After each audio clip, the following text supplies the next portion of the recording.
Namaskar friends, welcomes you in this knowledge booster video.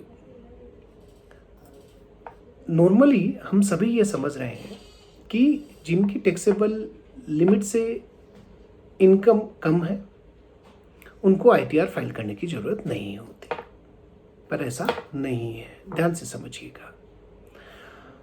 एक amendment भी हुआ, 9th amendment 2022 latest बता रहा हूँ, और जो अप्लीकेबल है इस फाइनेंशियल ईयर 22-23 जो हम रिटर्न फाइल करने जा रहे हैं उसके लिए भी,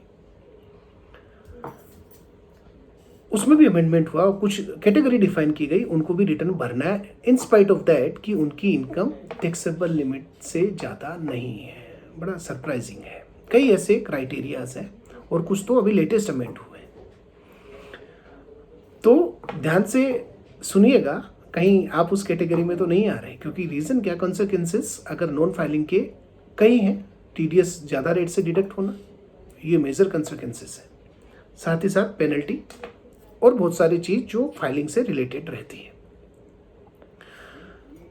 हम सभी जानते हैं taxable limit 2,50,000 normal person, 3 lakh जो सीनियर सिटीजन है 60 ईयर्स और above but less than 80 years, and 5 lakh super senior citizen जो 80 ईयर्स और अबोव है। इस कैटेगरी के लोगों को रिटर्न नहीं फाइल करना। बट आज अब मैं बात करने वाला हूँ 1 by 1 कौन सी कैटेगरी है। मेरे पास लेटेस्ट अमेंडमेंट भी है।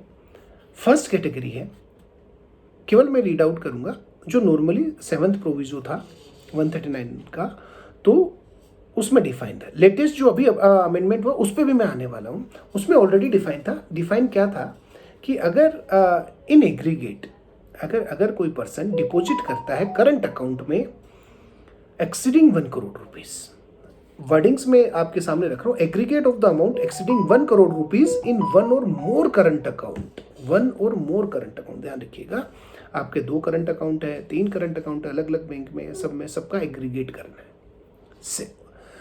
सेकंड, यानी या तो ये हो तो आपको रिटर्न भरना है, भले ही आपकी इनकम टैक्सेबल लिमिट से कम हो, अगर आप 1 करोड़ रुपए जमा हो गए तो। दूसरा, एक और कंडीशन दी कि अगर आप खुद के लिए या एनी अदर पर्सन के लिए फॉरेन ट्रेवल के लिए 2 लाख रुपए से ज्यादा खर्च करते हैं, राइट, और वो भी वर्ड है इन एग्रीगेट, तो भी आईटीआर भरना है। उससे कोई लेना देना नहीं है कि आपकी टैक्सेबल लिमिट से कम है। थर्ड, इनमें से कोई भी हो, अगर एक भी है तो भी आपको आईटीआर भरना है। थर्ड, अगर आपका इलेक्ट्रिसिटी एक्सपेंस 1 लाख रुपए से ज्यादा है तो भी आपको आईटीआर भरना है। फ्रेंड्स, अभी दिल थाम के बैठेगा, और भी कंडीशन बताने वाला हूँ जो लेटेस्ट अमेंडमेंट हुई, जो 9th अमेंडमेंट था 2022 के अंदर। उसकी कंडीशन क्या है वो मेरे सामने है। पहली कंडीशन क्या है कि जो सेविंग बैंक है, उससे भी पहले मैं आता हूं, एक चीज आपको बता दूं, जो ये अमेंडमेंट अभी जो मैं बात कर रहा हूं ये अप्लीकेबल विद इफेक्ट फ्रॉम 21 अप्रैल 2022, और मैंने पहले भी बता दिया है कि 22-23 के लिए अप्लीकेबल है। हाँ, तो अब चलते हैं कंडीशन पे, सीरियली ले लेते हैं। नंबर 1, अगर आपकी ग्रोस रिसिप्ट, टर्नओवर या सेल्स फ्रॉम बिजनेस, ध्यान से सुनिएगा, फ्रॉम बिजनेस अगर 60 लाख रुपए से ज्यादा है, क्या लिखा हुआ है, एक्सीड 60 लाख रुपीज, आपको आईटीआर भरना है, भले ही आपका 1 लाख रुपए का प्रॉफिट आ रहा हो। सेकंड कंडीशन, ये तो बिजनेस की बात थी, कंडीशन नहीं है, ये अलग सेपरेट ही है। मैं कह रहा हूँ, फिर कह रहा हूँ, ये एक साथ नहीं देखना, ये अलग अलग है। अगर ये भी कंडीशन बिजनेस का जो टर्नओवर, ग्रोस रिसिप्ट और सेल्स कोई भी जो 60 लाख से ज़्यादा है, रिटर्न भरना है। और अगर प्रोफेशन है तो उसकी ग्रोस रिसिप्ट अगर 10 लाख से ज़्यादा है तो आपको क्या करना है, रिटर्न भरना है। थर्ड, मतलब सीरियल नंबर ही जा रहा हूँ, इनमें से कोई भी हो, भरना है। TDS, tax deducted at source, और टीसीएस दोनों का टोटल किसी पर्सन का ड्यूरिंग द ईयर 25,000 है तो आईटीआर भरना है, भले ही आपका 2.5 लाख का इनकम हो। लेट्स अज्यूम एक सीनियर सिटीजन है, उसका सीनियर सिटीजन है तो उसकी 3 लाख लिमिट है, तो क्या 25,000? मैं आपको फिर बता दूं, यहाँ पे थोड़ा सा एक और उन्होंने चीज़ दी गई। अगर ये सीनियर सिटीजन के लिए TDS TCS का प्रोविजन आता है तो ये 25,000 50,000 हो जाएगा। TDS प्लस TCS दोनों को टोटल करो। TCS कैसे? जैसे आपने गाड़ी खरीदी तो सामने वाला जो डीलर है, जो ऑटो डीलर है, वो आप पे TCS चार्ज करके देगा आपके इनवॉइस के अंदर। आपने अगर 10 लाख रुपए से ज़्यादा की गाड़ी खरीदी है तो, और वो आपके क्रेडिट के लिए अवेलेबल रहेगा, राइट। अब सीरियल नंबर 4 पे आता हूँ। वो क्या बोलता है? वो बोलता है अगर आप सेविंग बैंक अकाउंट में ड्यूरिंग द ईयर एक या एक से ज़्यादा हो, कोई फर्क नहीं पड़ता, एग्रीगेट देखा जाएगा, टोटल अमाउंट कितना है? 50 लाख रुपीज,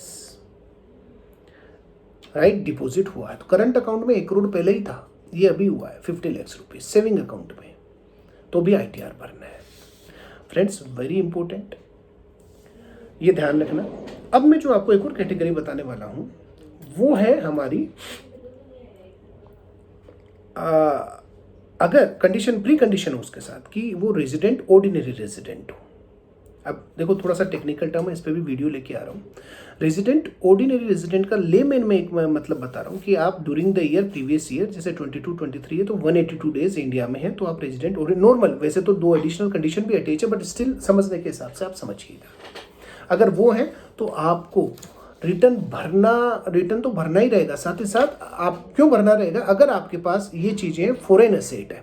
क्या बोला गया है? Foreign asset in the sense, अगर आप होल्ड करते हैं बेनिफिशियल ओनर, अदरवाइज है any asset including any financial interest in any entity, right. कोई भी फाइनेंशियल इंटरेस्टेड है लोकेटेड आउटसाइड इंडिया, कोई भी आपकी एसेट है, जैसे कि कैपिटल एसेट हुई, राइट, कुछ भी आपका जैसे डिपॉजिट अकाउंट फॉरेन अकाउंट है, तो भी आपको रिटर्न भरना रहेगा। भले इनकम से कोई लेना देना नहीं है।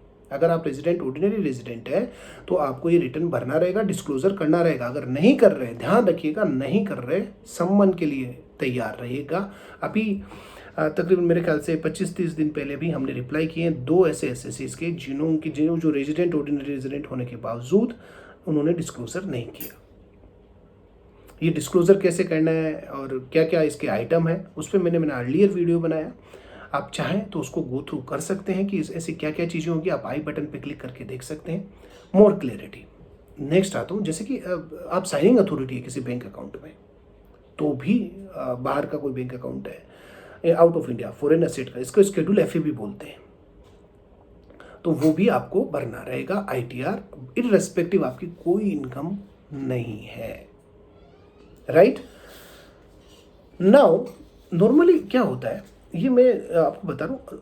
वैसे जो सेक्शन है हमारा 139(1), उसमें 2 बाय डिफॉल्ट के अंदर दे रखे हैं कि इनको तो भरना ही भरना है। कंपनी और फर्म, इनको तो भरना ही भरना है, चाहे प्रॉफिट हो लॉस हो।